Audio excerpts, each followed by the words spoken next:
Hi, everyone. In this lesson, we'll be talking about sexual orientation and gender identity in the workplace. We'll start off with some vocabulary to try to catch everybody up. I have to preface this with the fact that when I was growing up, and I'm in my mid 40s now, sex and gender were interchangeable terms. They meant the same thing, at least where I was growing up. The people around me always used the terms as though they meant the same thing. And recently, we've started to use the terms differently so that they mean different things. So the vocabulary section here is just sort of catch up with the way the terms are being used today, at least in 2024 when I'm recording this. And then over time, things will change. This is the most rapidly developing area of employment law that there is. So I'll give you what's current. And then over time, things will change, probably still pretty rapidly, and then I'll have to just continue to make updates. So with that, vocabulary. Biological sex means it is assigned at birth. Typically, you're either born a male or a female, but not everybody. Some people are born in sort of this in-between classification here that we call intersex, where it's not so clear. Some people can have both sets of genitalia. And at that point, traditionally what happened was parents and doctors made a decision to either make the baby be conforming to either a male or a female. And then people usually just didn't talk about this all that much, but it's becoming more of the conversation now. Now, again, it's very few that this happens to, but it's real, and the people are out there living among us, so we try to treat people with respect. Sexual orientation. This describes to whom one is attracted for personal, intimate relationships. So there's a lot of these. Some examples are the traditional heterosexual, the still pretty common homosexual, and then we get into bisexuality, asexuality, pansexuality, and then the list goes on as people are discovering or inventing or experimenting with different forms of their own sexuality. So that's what sexual orientation means. Gender identity is a person's sense of their own gender. Now, most of the time, this correlates with the sex that you were assigned at birth, but not always. Some people have this nagging persistent feeling that they should be a man or a woman, even though that doesn't correlate with their genitalia. Gender expression describes how one expresses their gender outwardly, usually in the way that they dress, the hairstyles they wear, the way that they behave, the way that they use their voice, are all parts of a person's gender expression. This expression may or may not conform to what the stereotypical masculine or feminine expression would be. Transgender is a term that identifies a person who expresses a gender that is different from the biological sex they were assigned at birth. Transgender people may or may not choose to undergo sex reassignment surgery. And being transgender does not necessarily imply any specific sexual orientation. So a person can be transgender and choose what their gender, or choose what their sexual orientation will be, choose what their gender expression will be. So that's the current state of how everything is being described in popular culture. And like I said, over time, things can change, as they have dramatically changed in the last few years. Hi, Jeremy from the future, checking in here. How things have changed in the course of about a year since I recorded this last. Big recent developments here. It almost makes sense to sort of work our way from the bottom up just to kind of see the history of how things have happened here. In 2014, the EEOC recognized LGBT protections under Title VII sex discrimination, but then in 2027, the Trump administration took over. The Attorney General Jeff Sessions declared Title VII does not protect employees from discrimination based on sexual orientation. So we had the Department of Justice at odds with the EEOC. And then we go forward a couple of years, and we had this big case in 2020, what they call the Bostock case, where the Supreme Court ruled that gay and transgender employees are indeed covered under Title VII employment protections. And you could read the reasoning there, but essentially what they said was that discrimination based on homosexuality or transgender status necessarily entails discrimination based on sex. The first cannot happen without the second. So anyway, the long and short of it is that now gay and transgender employees are covered under Title VII. Okay. That made a lot of people very unhappy. So they vowed to change it when the administration changed, and change did indeed come. So under the Trump administration, we haven't passed any new legislation here, but what we have is an executive order and then some Supreme Court decisions that make the landscape very unclear and contradictory right now. So there was an executive order, and you can follow the link there to read more about it, that seeks to undo the progress made by transgender individuals. And this puts the executive order at odds with the Bostock decision and current EEOC guidance. So this really sets the stage for a lot of legal fights where somebody says, well, the Supreme Court decision says this, but the executive order says this. The EEOC is behaving in this way right now. So what do we do? And it's really just going to take some time for this all to shake out. Now, the EEOC also, the leadership has changed dramatically. Trump ended up firing a bunch of Democratic board members there, so now they can't even really do a whole lot at the very moment. And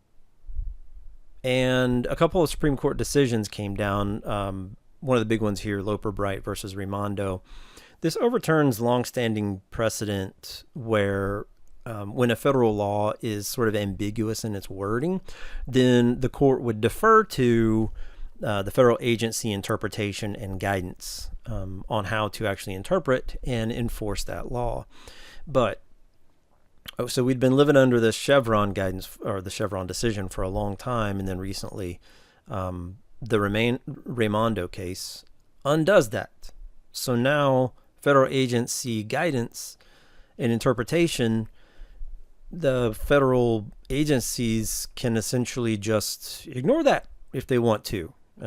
It doesn't necessarily hold as much weight as it used to.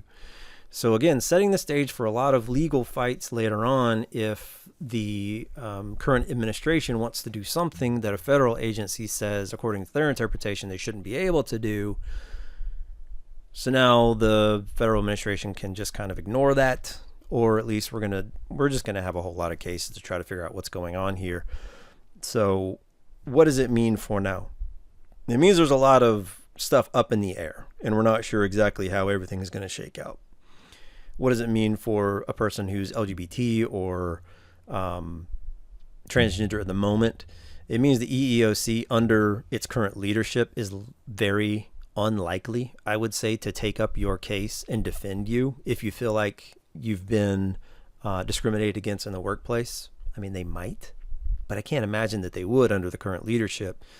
They're probably much more likely to just give you a right to sue letter, meaning now you need to hire an attorney and go try to pursue your case in either federal or state court. I'm guessing you'll probably have better luck in state court right now. I really just don't know. You would have to talk to an attorney about that and see if there's a path forward for you. So that's where we are right now. And I'm probably just going to have to do an update on this every year when something changes, and we just got to keep going. But I'll try to keep you up to date. All right. Okay. Talking about harassment. So it is unlawful to subject an employee to workplace harassment that creates a hostile work environment based on sexual orientation or gender identity. Some examples: using offensive or derogatory remarks about a person's sexual orientation or gender identity.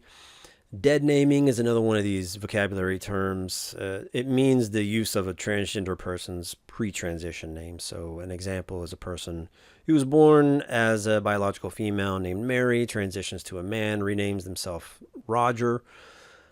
but coworkers and management refused to change the name that they use, and they still call this person Mary instead of Roger. That's dead naming.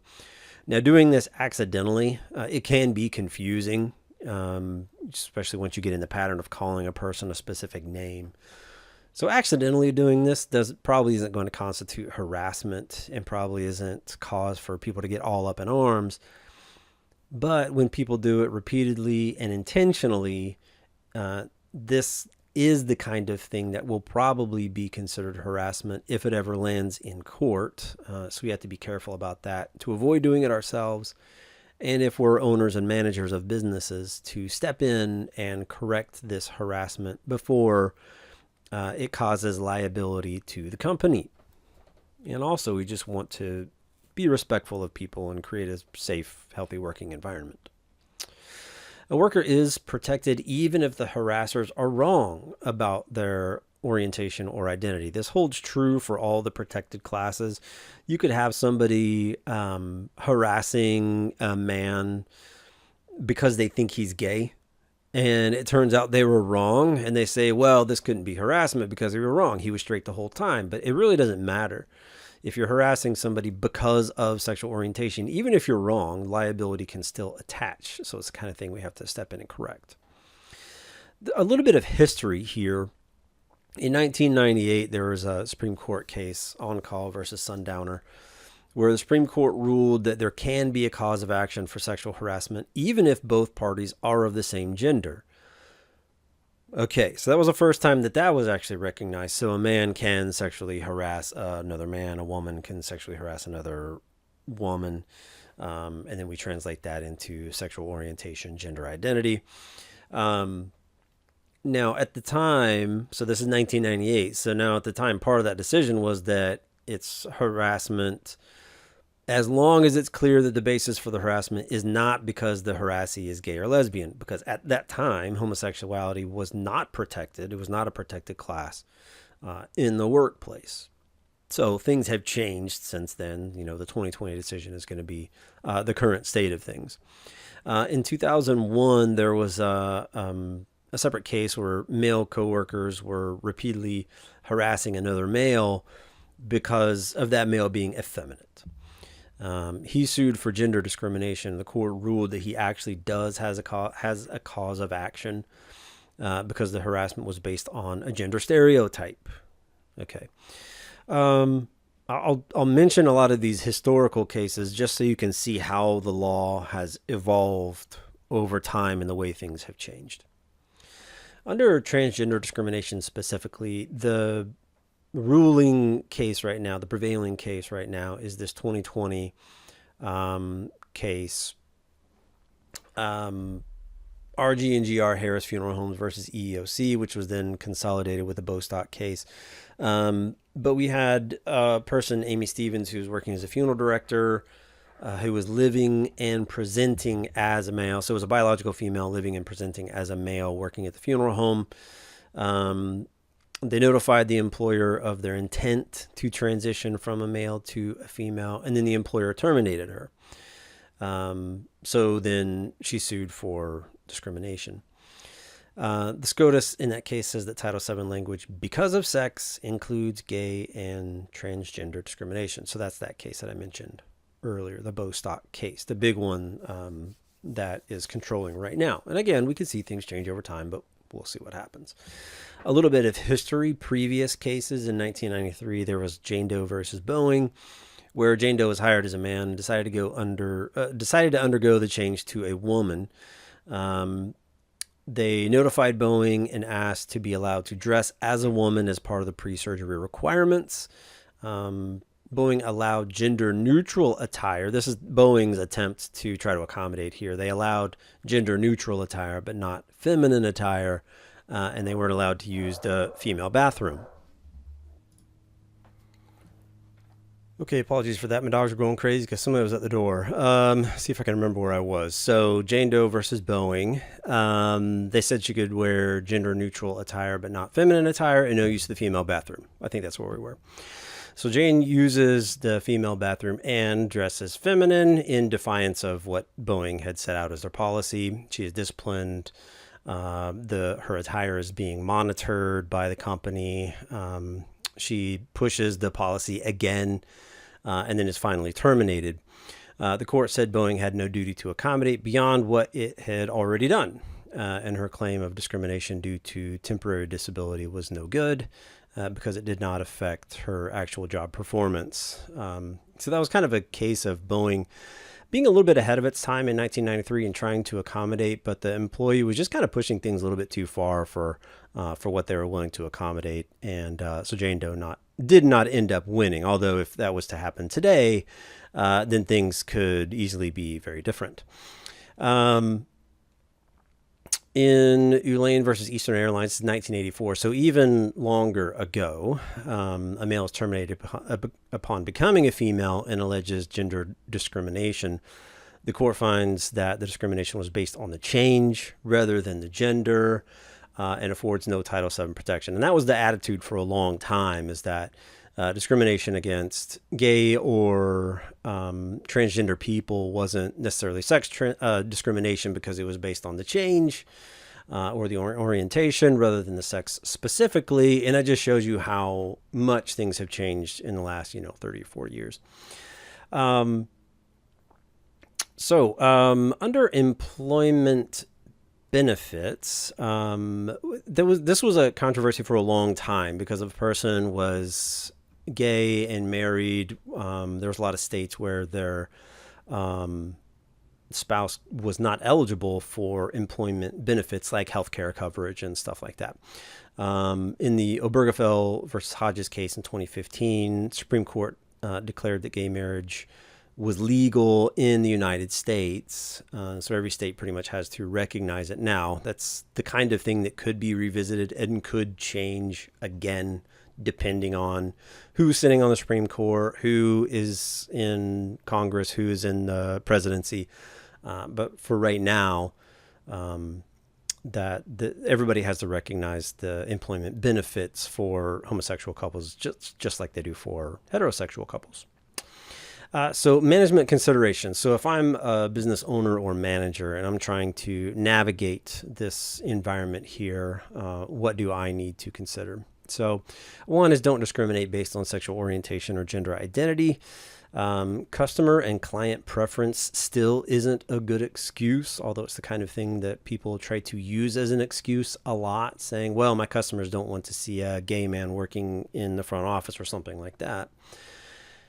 So that could lead somebody to either segregate or steer employees, saying, well, okay, you can work here, but we're going to keep you in the back. You're not going to have a client-facing job, we're not going to put you in certain geographical districts because it's less tolerated there, that kind of thing.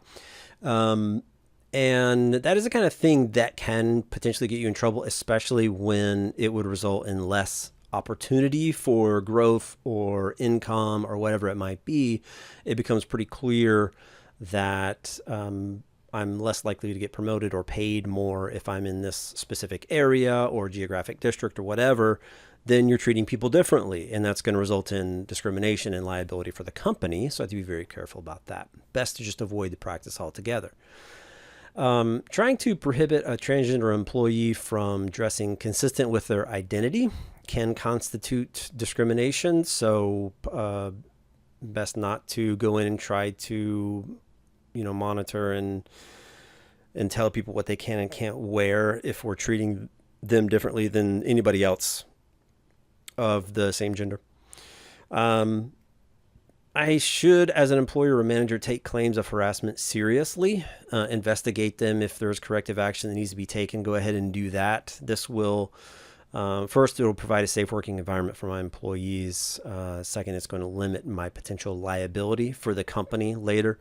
The last thing a lot of companies want to deal with is the time and cost that it takes to defend against discrimination or harassment lawsuit. So most businesses are trying to play it safe just to try to avoid that hassle. They want to focus on doing business rather than trying to fight these fights.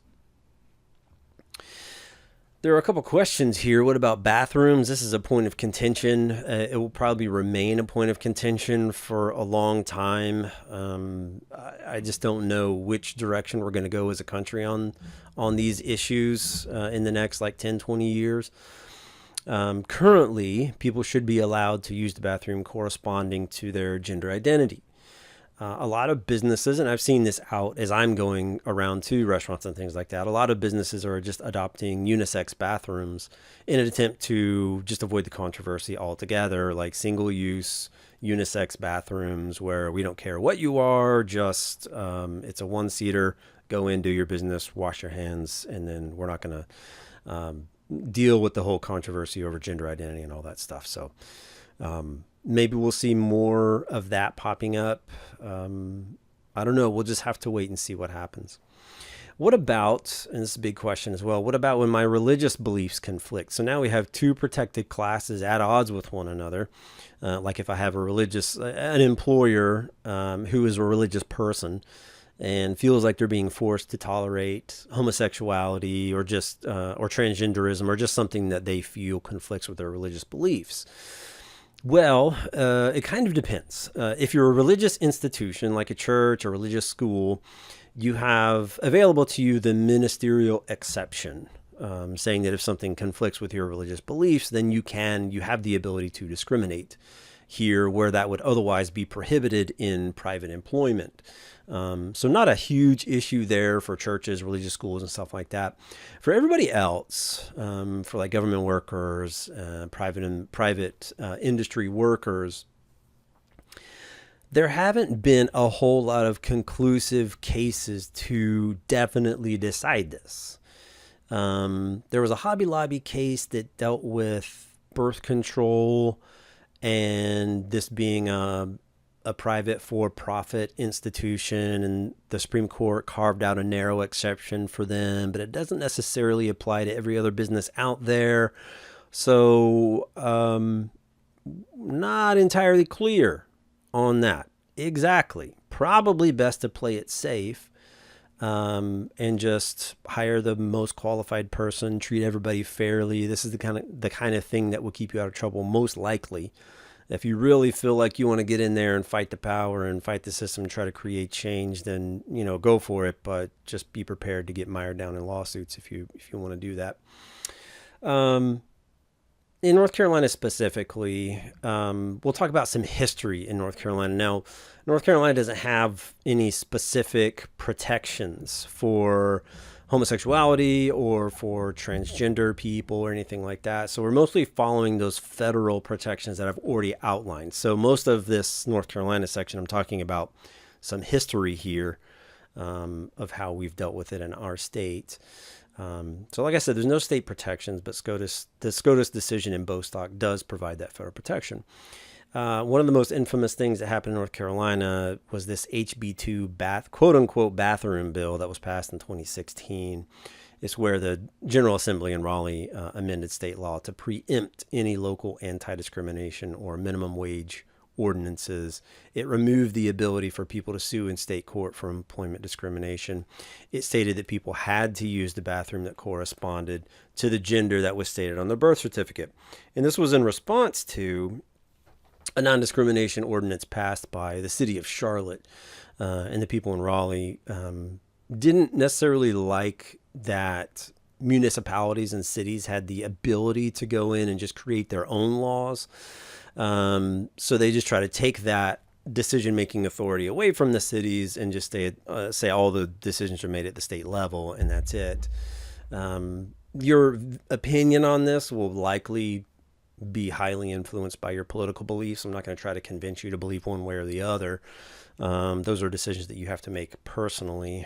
My approach in the class is not to indoctrinate you, but just to kind of give you the state of how the laws are working right now. And we dig into some history about the evolution of that law over time. Now, this HB2 was highly controversial at the time. It sparked a huge backlash, including the NCAA and the ACC pulling sporting events out of the state of North Carolina. It's caused a lot of loss of revenue. Mostly, this was repealed in 2017, but the repeal placed a moratorium on cities and counties passing new non-discrimination ordinances until January of 2021, after which we saw some municipalities like Asheville, Durham, Greensboro passing some new non-discrimination ordinances.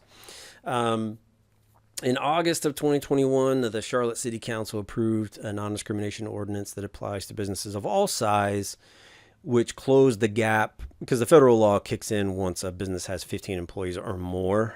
So the Charlotte City Council passes an ordinance that closes that gap and says even businesses with fewer than 15 employees are still protected. So this isn't a state level law. These are municipalities. So you really have to be aware of wherever you're doing business, wherever you're located. You just have to understand what the state of the laws are in that particular jurisdiction.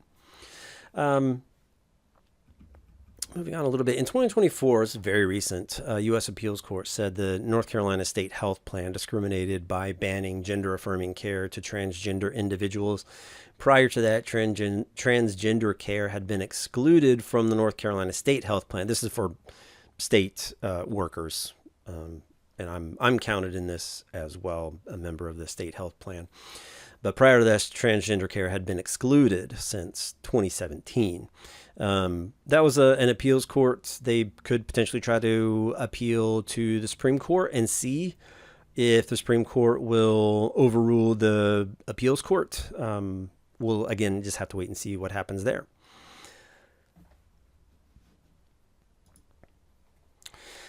For public employees, rules can be different a lot of times just because the government is the employer. And since the government is your employers, there will be a lot of constitutional and state law protections that apply to government workers specifically. North Carolina courts have generally held that in order to justify discharge from government job, the conduct has to have an actual effect on job performance as sort of a general guideline. And then there are just all sorts of exceptions here and there for various different cases. The two cases I gave you there happened back in the 80s. And this was a time where like police officers, you couldn't work and be a homosexual as a police officer. So police departments were trying to deploy the use of polygraph tests to tease out if a person was actually homosexual. And if they were, then they could be fired from the police department. So that's what those cases deal with. That would be illegal now. That's just, I'm just sort of framing sort of how far we've come or how much things have changed since even not counting the 60s, even the 80s and 90s, the evolution of the law. Could a school fire a teacher after finding out they're gay? This depends on whether we're talking about a public school, in which case generally no, under the Bostock decision. What about religious schools? So private Christian schools or Muslim schools or, whatever you might be. If you're a religious owned institution, the ministerial exception probably applies there, allowing discrimination. And we have seen cases of people working for like Catholic schools, for instance, and it comes out that a teacher is gay or a teacher has a child out of wedlock or something like that. And since that conflicts with their religious beliefs, that person could be terminated and they would really have no recourse. But again, for public school employees, that would be illegal discrimination. I gave you a couple additional cases here at the end, just a sort of illustrative, again, of different ways that LGBTQ issues have been handled over time. So feel free to read more about those if you'd like to, just to delve more into the history. But for now, I think that wraps up where we're at for now. Again, things can change, and I'll try to update course content as things change and evolve. But to my understanding, this is the current state of the law. If you know something that I don't, or you think I made a mistake, please reach out to me. Again, I love to learn that I'm wrong and have the ability to correct myself. With that, have a great day.